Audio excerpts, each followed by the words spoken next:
إن الحمد لله نحمده ونستعينه ونستغفره ونعوذ بالله من شرور أنفسنا ومن سيئات أعمالنا من يهده الله فلا مضل له ومن يضلل فلا هادي له وأشهد أن لا إله إلا الله وحده لا شريك له وأشهد أن محمدًا عبده ورسوله يا أيها الذين آمنوا اتقوا الله حق تقاته ولا تموتن إلا وأنتم مسلمون يا أيها الناس اتقوا ربكم الذي خلقكم من نفس واحدة وخلق منها زوجها وبث منهما رجالا كثيرا ونساء واتقوا الله الذي تساءلون به والأرحام إن الله كان عليكم رقيبا يا أيها الذين آمنوا اتقوا الله وقولوا قولا سديدا يصلح لكم أعمالكم ويغفر لكم ذنوبكم ومن يطع الله ورسوله فقد فاز فوزا عظيما أما بعد فإن خير الحديث كتاب الله وخير الهدي هدي محمد صلى الله عليه وسلم وشر الأمور محدثاتها وكل محدثة بدعة وكل بدعة ضلالة وكل ضلالة في النار أعوذ بالله من الشيطان الرجيم المال والبنون زينة الحياة الدنيا والباقيات الصالحات خیر عند ربک ثوابا وخیر املا۔ بزرگوں اور دوستوں، دینی بھائیوں، خطبہ مسنونہ کے بعد میں نے سورہ کہف کی ایک چھوٹی سی آیت پڑھی ہے۔ اللہ رب العالمین ہمیں مال اور اولاد کے فتنے سے بچنے کی اس میں تلقین فرما رہا ہے۔ ارشاد ہے اللہ کا، المال والبنون زینت الحیات الدنیا، مال اور بیٹے دنیا کی زندگی کی زینت ہے، دنیا کی خوبصورتی ہے۔ اگر کسی کے پاس مال اور دولت ہو، لباس اچھا ہے، مکان اچھا ہے، گاڑی اچھی ہے، یقیناً یہ زینت ہے، خوبصورتی ہے، اپنی ضرورتیں پوری کر رہا ہے، عیش و عشرت کی زندگی بسر کر رہا ہے۔ اور بیٹے بھی زینت ہیں۔ بیٹوں کا اس لیے خاص طریقے سے ذکر کیا گیا کہ عرب والوں کو بیٹیاں حد درجہ ناپسند تھی، جیسے کہ آج کل بھی اس دور میں بھی اگر کسی کے گھر میں 2-3 بیٹی لگاتار ہو گئی تو وہ سمجھتا ہے کہ ہم پر قیامت ٹوٹ پڑی۔ کتنے نادان ناعقبت اندیش تو ایسے ہیں جو اپنی بیوی کو طلاق تک دے ڈالتے ہیں یا دینے کی دھمکی دیتے ہیں کہ اب کی بار اگر بیٹی پیدا ہوئی، چوتھی بیٹی پیدا ہوئی تو تم کو طلاق دے دیں گے، جیسے لگتا ہے کہ بیٹی بیٹا پیدا کرنے میں عورت کو دخل ہے۔ تو لوگ آج اسی جاہلیت کی طرف پلٹ گئے ہیں، جہاں لوگ بیٹی کو معیوب سمجھتے تھے۔ اگر کسی کے گھر میں بیٹی پیدا ہوتی تھی تو شرم و ندامت کی خاطر وہ چھپا چھپا پھرتا تھا اور اس دھن میں رہتا تھا کہ کب موقع ملے اور بیٹی کو لے جا کر زندہ دفن کرائے۔ قرآن نے بڑا ہی عجیب نقشہ کھینچا ہے، وَإِذَا بُشِّرَ أَحَدُهُم بِالْأُنثىٰ ظَلَّ وَجْهُهُ مُسْوَدًّا وَهُوَ كَظِيمٌ۔ اگر کسی کے گھر میں بیٹی کی بشارت دی جاتی ہے، اے فلانے بھائی آپ کے ہاں بیٹی پیدا ہوئی ہے، آپ کی بیٹی کو بیٹی پیدا ہوئی ہے، نواسی پیدا ہوئی ہے، آپ مثال کے طور پر ظل وجہہ مسودًا، تو اس کا چہرہ غم کے مارے سیاہ پڑ جاتا ہے۔ اس خبر کو سنتے ہی وہ رنج و ملال سے کالا ہو جاتا ہے اور دل اس کا غیظ و غضب سے اور تکلیف سے بھر جاتا ہے۔ یتوارا من القوم من سوء ما بشر بہ، وہ جو غلط اور خراب جو خوشخبری اس کو سنائی گئی اس کی وجہ سے وہ لوگوں سے چھپا پھرتا ہے، لوگوں کے سامنے نہیں آتا کہ لوگ ہمیں کیا کہیں گے، تانا دیں گے، ہمیں ذلت کا سامنا کرنا پڑے گا۔ اور یہ سوچتا ہے کہ ایمسکہ علی ہون، اپنے جی میں سوچتا ہے کہ ذلت کے ساتھ اس لڑکی کو رکھیں، ام یدسہ فی التراب، یا جا کے مٹی میں دبا آئیں۔ یعنی خوش دلی سے رکھنا نہیں چاہتا ہے۔ دو ہی آپشن ہے، دو ہی راہ اس کے سامنے، یا تو زندگی بھر ذلت سہ کر کے اس کو پالے پوس سے جوان کرے اور اس کی شادی کرے اور زندگی بھر ذلت کا احساس کرتا رہے، یا پھر اگر اس ذلت سے چھٹکارا چاہتا ہے تو قساوت قلبی کا مظاہرہ کرے، سنگ دلی کا، اور جا کر کے اس معصوم بچی کو زندہ درگور کرائے۔ خوش دلی سے پالنا نہیں چاہتا۔ ایسے وقت میں ظاہر ہے کہ لوگ بیٹوں کے خواہش مند ہوتے تھے۔ ہم لوگوں کو بھی بیٹا پسند ہے نا، گود لے کر کے کھلا رہے ہیں دن بھر، لیکن وہی لڑکی اگر ہے تو اٹھایا اور پھر بستر پہ ڈال دیا، باہر لینا ہی جانا پسند کرتے ہیں۔ تو اس لیے اللہ نے کہا کہ بنین، بیٹے یہ بھی دنیا کی زندگی کی زینت ہے۔ بیٹے والے ہیں آپ، کئی بیٹے ہیں، آپ آدمی ہیں، اگر آپ کے ساتھ مان لیجئے کہ 8-10 بیٹے کے باپ ہیں آپ، ماشاء اللہ، اگر گھر میں آپ مہمان نواز بھی ہیں، کوئی مہمان آیا ہے 2-4، تو سب بیٹے کھڑے ہوئے ہیں باپ کے ساتھ، مہمانوں کا استقبال کر رہے ہیں، بیٹھا رہے ہیں، اور دسوں خدمت میں لگے ہوئے ہیں، ایک ساتھ لوگوں کو چائے دے رہے ہیں، پانی دے رہے ہیں، کھلا رہے ہیں، کوئی پلیٹ بچھا رہا ہے، کوئی پلیٹ ڈال رہا ہے، کوئی سالن لا رہا ہے، کوئی ہاتھ دھلا رہا ہے، کوئی کچھ ہے۔ جب ماشاءاللہ کیا منظر رہتا ہے، گاڑی پر چڑھنے لگے، کہیں جانے لگے، کہیں سے آئے تو سارے دسوں بیٹے باپ کے سامنے کھڑے ہوئے ہیں، کوئی دائیں سے پکڑ رہا ہے، کوئی بائیں سے پکڑ رہا ہے، آگے پیچھے، ابا ادھر ابا ادھر ابا ادھر، ظاہر ہے کہ بڑی خوبصورتی لگتی ہے۔ اور اس کے بعد معاملہ ختم، اس کے بعد کچھ نہیں۔ جو چیز باقی رہ جائے گی آپ کے ساتھ دنیا سے لے کر آخرت تک، اور ہمیشہ بڑھتی رہے گی اور ثواب کا ذریعہ بنتی رہے گی، اللہ کہتا ہے والباقیات الصالحات عند ربک خیر ثوابا وخیر عملا۔ یہ مال اور اولاد، بیٹے، مال اور بیٹے تمہاری دنیا کی زندگی کی زینت تو ہیں، لیکن جو چیز ہمیشہ باقی رہنے والی ہے، جو پھل تم کو دنیا سے آخرت تک حاصل ہونے والا ہے، وہ باقیات صالحات ہے، یعنی وہ نیکیاں جو باقی رہ جائیں گی۔ باقیات صالحات میں وہ تمام نیکیاں داخل ہیں، وہ تمام عبادتیں داخل ہیں جو واجب بھی ہیں، جو مستحب بھی ہیں، فرض اور نفل سب داخل ہے۔ نماز سر فہرست ہے کیونکہ وہ سب سے بڑی اور اہم عبادت ہے، روزہ ہے، صدقہ ہے، حج ہے، زکوٰۃ ہے، اسی طریقہ سے بھلی باتوں کا حکم کرنا ہے، بری باتوں سے روکنا ہے، ذکر ہے، تسبیح ہے، تحلیل ہے، قرآن مجید کی تلاوت ہے، قرأت ہے، اور اسی طریقہ سے صلہ رحمی ہے، رشتہ داروں کے ساتھ اچھے تعلق ہے، ماں باپ کے ساتھ اچھا سلوک ہے، ان کی خدمت کرنا ہے، بیوی بچوں کا حق ادا کرنا ہے، پڑوسیوں کے ساتھ اچھا سلوک کرنا ہے۔ یہ تمام چیزیں، حتیٰ کہ وہ جانور جو ہمارے زیر سایہ ہیں، ہمارے زیر اثر ہیں، پالتو جانور جن کو ہم پالتے ہیں اپنے فائدے کے لیے، ان کو کھلانا ہے، پلانا ہے، بیمار ہو جائیں تو ان کا دوا علاج کرانا ہے، یہ ساری کچھ چیزیں الحمدللہ باقیات الصالحات کے اندر ہیں، جن کا ثواب آپ کو دنیا سے لے کر آخرت تک ملنے والا ہے۔ ثواب کے اعتبار سے وہ خیر عمل، اور اچھی آرزو کے اعتبار سے یہ چیزیں زیادہ اچھی۔ ہاں، مال اور اولاد، بیٹے دنیا کی زینت۔ ٹھیک اسی مضمون کو قرآن نے بیان کیا دوسری جگہ پر، زین للناس حب الشہوات، غور سے سنیے، زین للناس حب الشہوات من النساء والبنین والقناطیر المقنطرۃ من الذهب والفضة والخیل المسومة والانعام والحرث ذلك متاع الحیاۃ الدنیا واللہ عندہ حسن المآب۔ انسان کے دل میں اللہ رب العالمین نے بیوی کی محبت، عورت کی محبت، بیٹے کی محبت، والقناطیر المقنطرۃ، اور خزانہ، سونا اور چاندی، اور گھوڑے جن پر نشان لگائے ہوئے کہ فلاں صاحب کا گھوڑا ہے، سینکڑوں ہزاروں گھوڑے ہیں اس کے، اور چوپائے اور کھیتی باڑی، یہ سب جو دولت ہے، بیوی کی چاہت، بیٹے کی چاہت، سونا چاندی کی چاہت، کھیتی باڑی، جانور، مویشی، کار، بنگلہ، یہ سب کی خواہش انسان کے دل میں اللہ نے ڈالی ہے، اور یہ سب دنیا کی زینت ہے بس۔ واللہ عندہ حسن المآب، اور جب پلٹو گے تو بہتر پلٹنا اللہ کی طرف ہے، بہتر انجام اللہ کی طرف ہے۔ آخرت کیسے بہتر ہوگی اس کی فکر کرنی چاہیے، یعنی جو نعمتیں اللہ نے تم کو دی ہیں ان نعمتوں کا یوز اور استعمال آخرت کے لیے کرنا چاہیے۔ اچھا، اس کے ساتھ ساتھ آپ یہ بھی حقیقت جانتے ہیں کہ اسلام الحمدللہ مال جمع کرنے سے، مال کمانے سے ہم کو منع نہیں کرتا۔ بیٹا اگر کسی کے یہاں ہو، خوش نصیبی کی بات ہے، بیٹی ہو، خوش نصیبی کی بات ہے۔ اسلام شادی کی ترغیب دیتا ہے تاکہ اولاد ہو آپ کو، اور نبی صلی اللہ علیہ وسلم اپنی امت کی کثرت پر قیامت کے دن فخر کریں، شادی کی ترغیب آئی ہے۔ ظاہر ہے کہ شادی کے نتیجے میں انسان صاحب اولاد ہوتا ہے۔ اور مال کا کیا کہنا، مال پر تو انسان کی زندگی کا دار و مدار ہے، ایک طرح سے سمجھیے، کوئی ضرورت نہیں ہے آپ کی مگر وہ مال سے پوری ہوگی۔ اس لیے کہا گیا کہ بے وقوفوں کو،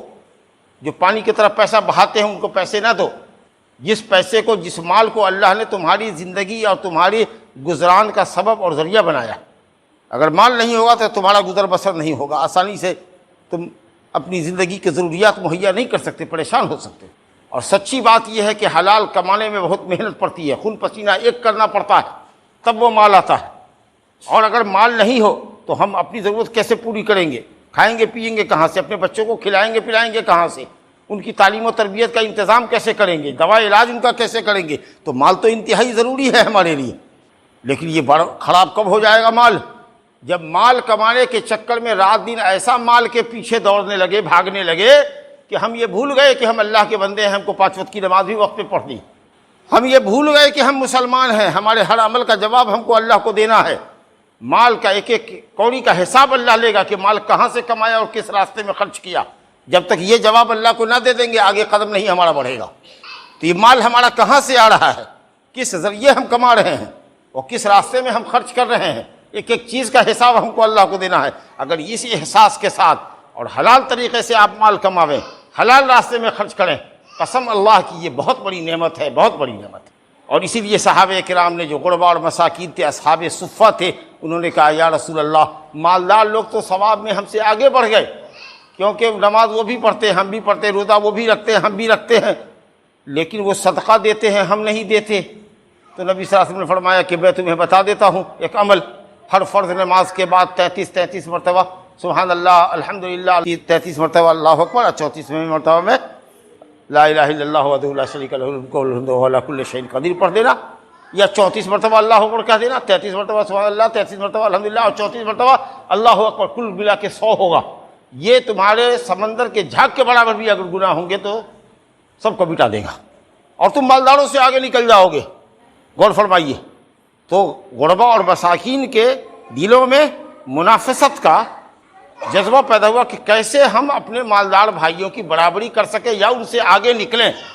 تو نبی صلی اللہ علیہ وسلم نے ان کو طریقہ بتایا۔ پھر مالداروں نے بھی بعد میں وہ تسبیح کرنا شروع کر دیا تو ان کو پریشانی ہوئی کہ اب تو وہ بھی کرنے لگے، تو اللہ کے نبی نے فرمایا اللہ کا فضل ہے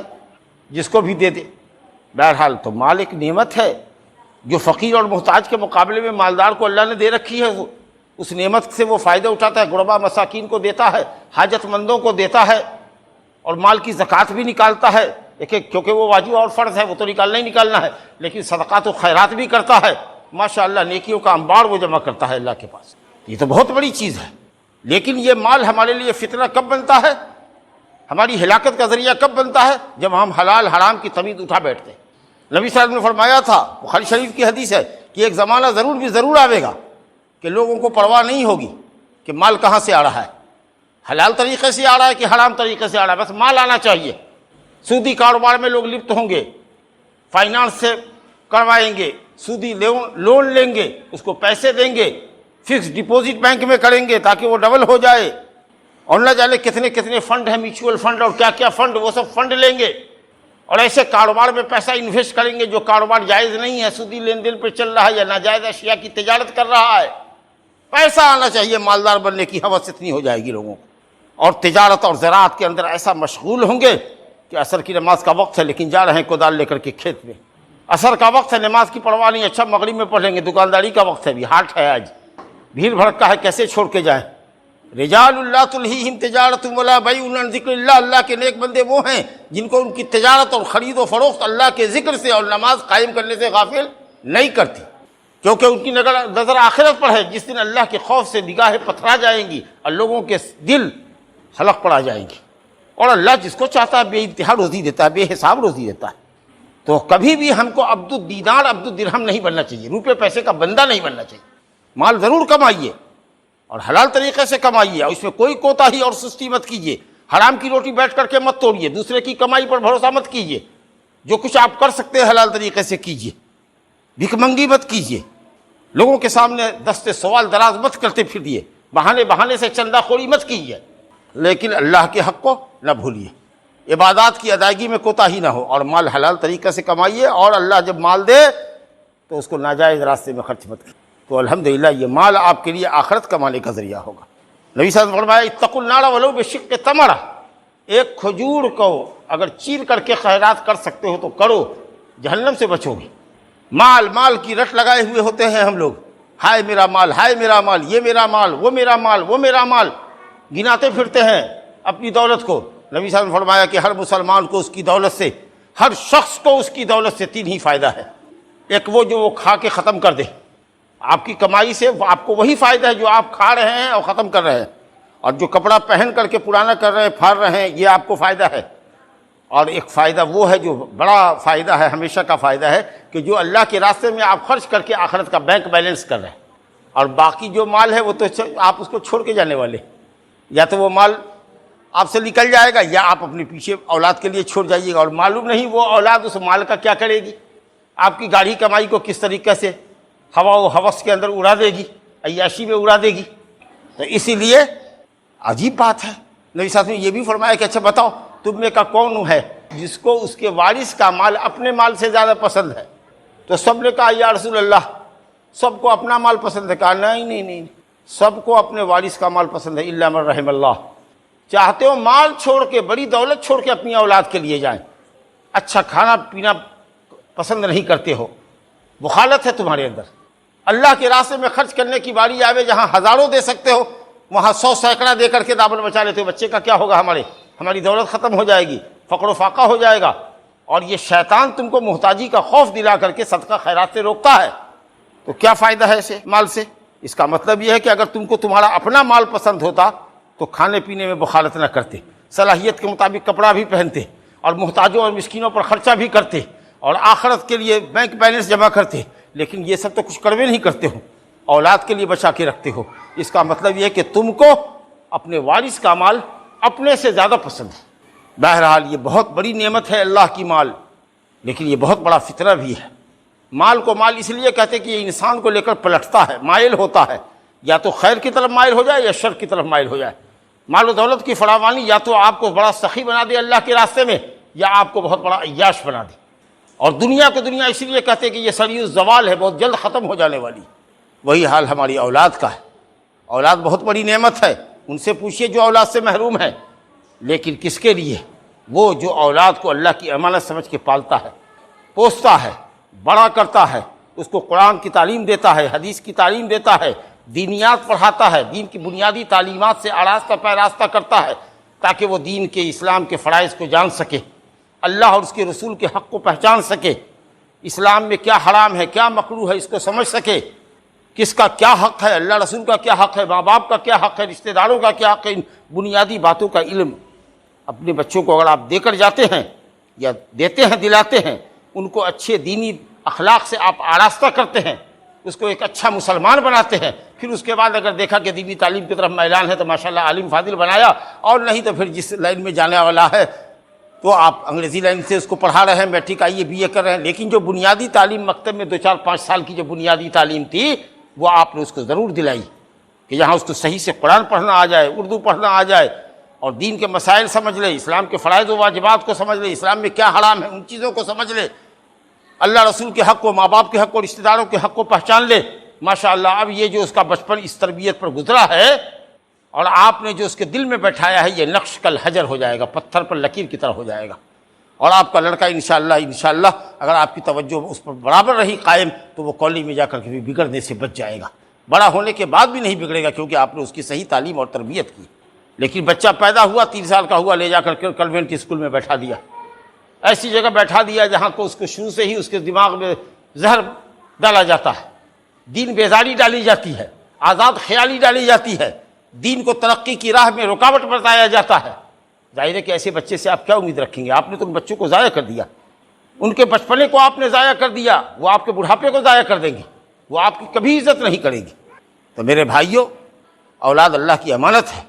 اللہ کی اس تعلیم کو فالو کرو. قوا انفسکم واہلیکم نارا, اے لوگو اپنے آپ کو اور اپنی اولاد کو, اپنے اہل و عیال کو جہنم سے بچاؤ. تو اگر آپ نے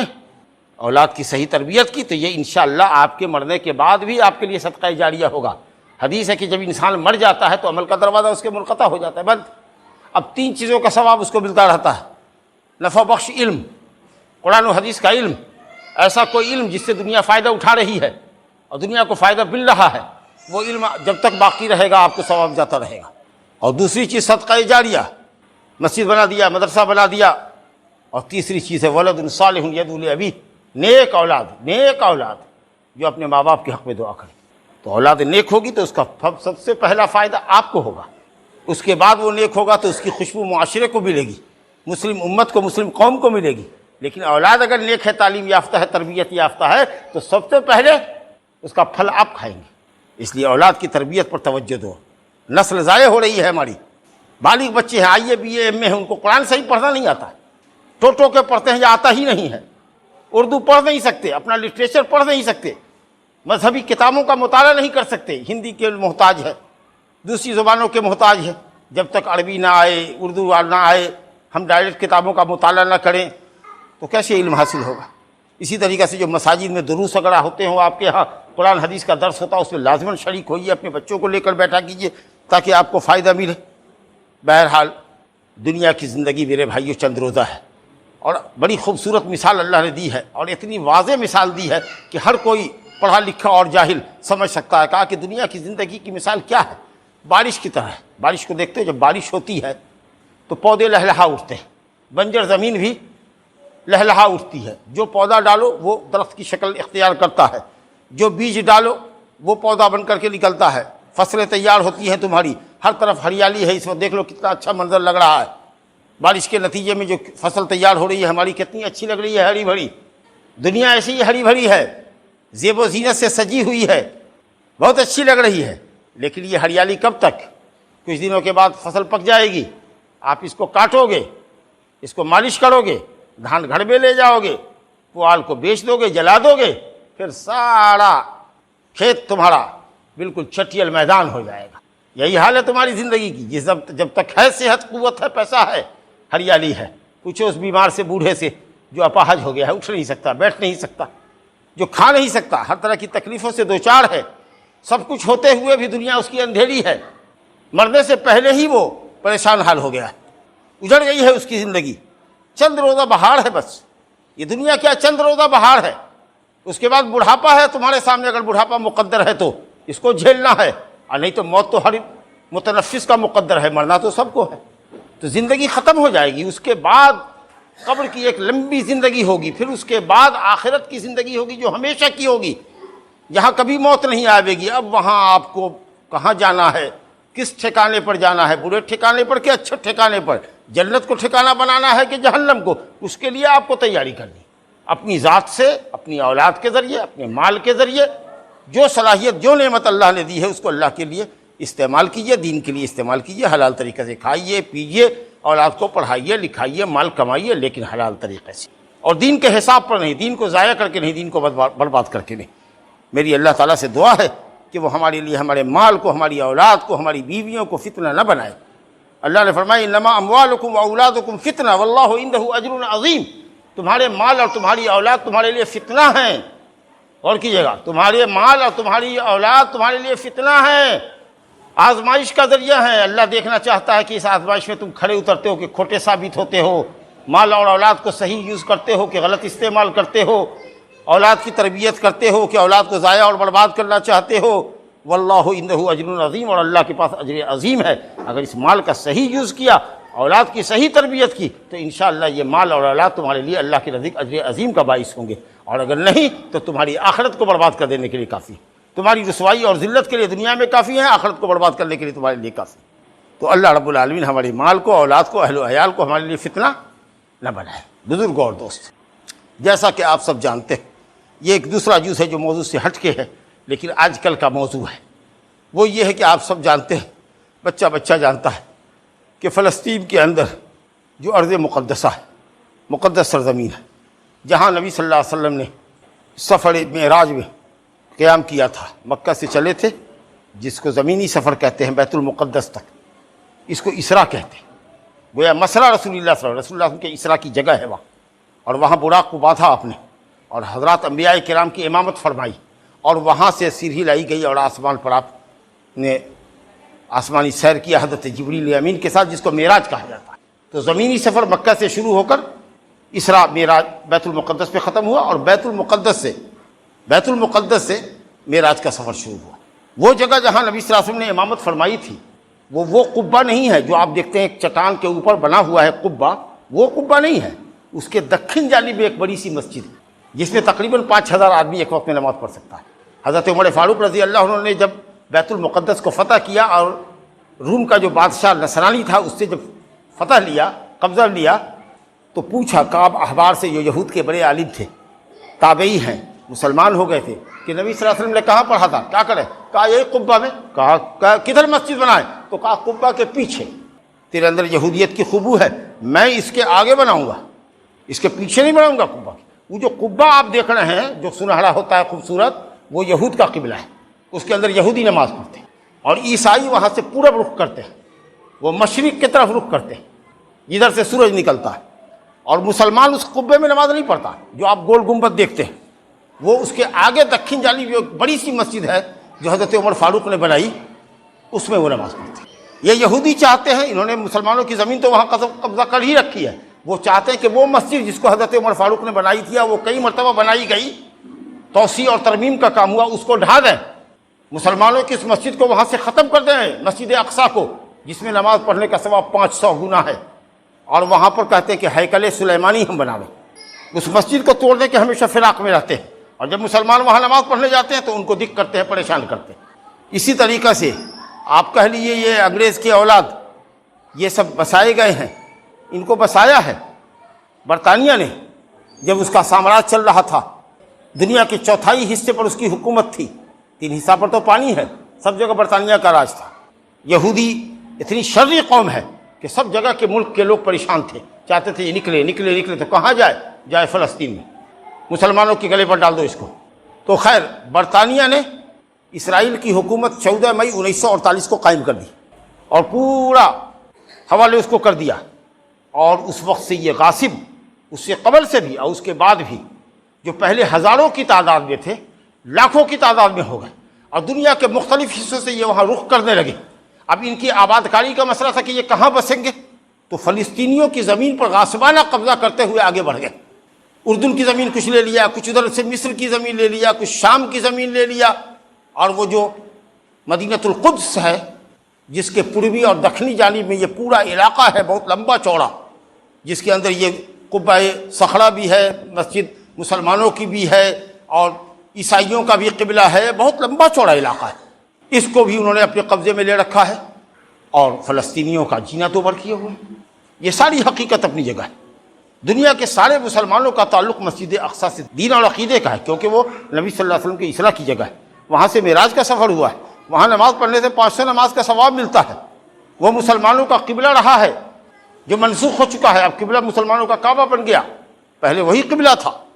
مدینہ جب نبی صلی اللہ علیہ وسلم ہجرت کر کے آئے تو 16-17 مہینہ تک قبلہ بیت المقدس ہی رہا، تو ظاہر ہے کہ یہ ظالم ہے، غاصب ہیں اسرائیل۔ لیکن جنگ سے اس مسئلے کا حل ہے کیا؟ نہیں ہے اس مسئلے کا حل جنگ سے،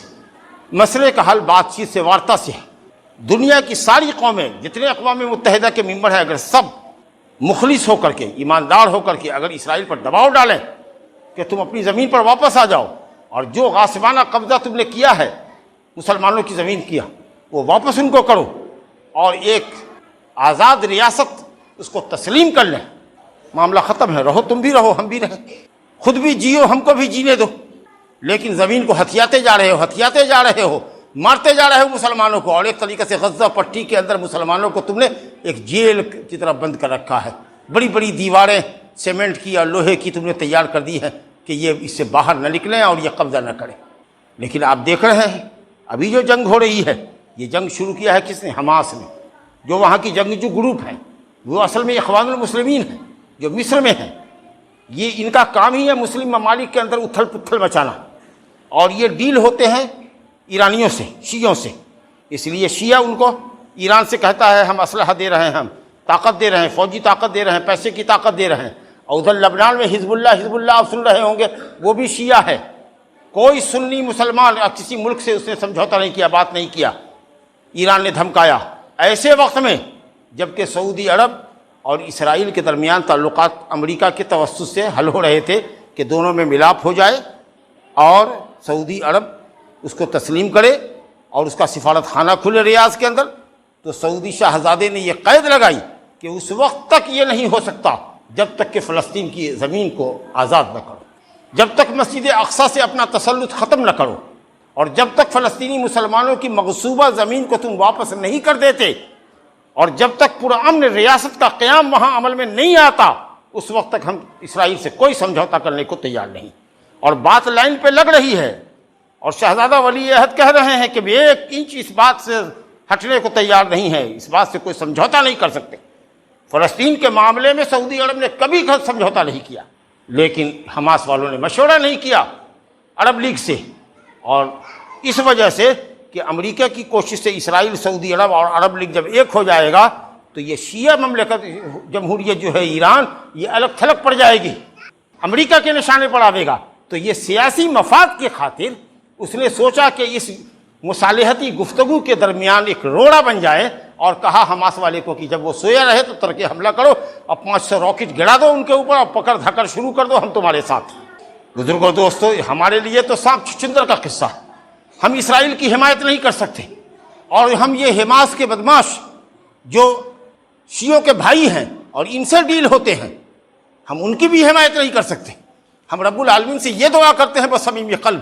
کہ اے اللہ ظالم کو کیفر کردار تک پہنچا، جو بھی اس میں رنگ بھر رہا ہے اور مسلمانوں کا خون بے دردی سے بہایا جا رہا ہے، چاہے جو اس میں کھیل کھیل رہا ہو، اللہ اس کو کیفر کردار تک پہنچائے، اور مسلمانوں کو اللہ تعالیٰ وہاں بھی اور دنیا میں جہاں کہیں بھی مسلمان مقہور اور مظلوم ہو اور ظالموں کے ظلم و ستم کا شکار ہوں، اللہ تعالیٰ ان کو نجات دے، اور فلسطین کی زمین کو اور ارض مقدسہ کو، بیت المقدس کو، مسجد اقصیٰ کو اللہ رب العالمین یہود کے پنجہ ظلم و استبداد سے اللہ تعالیٰ نجات دے، آزاد فرمائے۔ یہ ہماری دعا ہے، اور جو صورتحال ہے وہ یہی ہے۔ اسی لیے صرف دعا کرنے کی ضرورت ہے کہ اللہ مسلمانوں کی مدد فرمائے اور یہود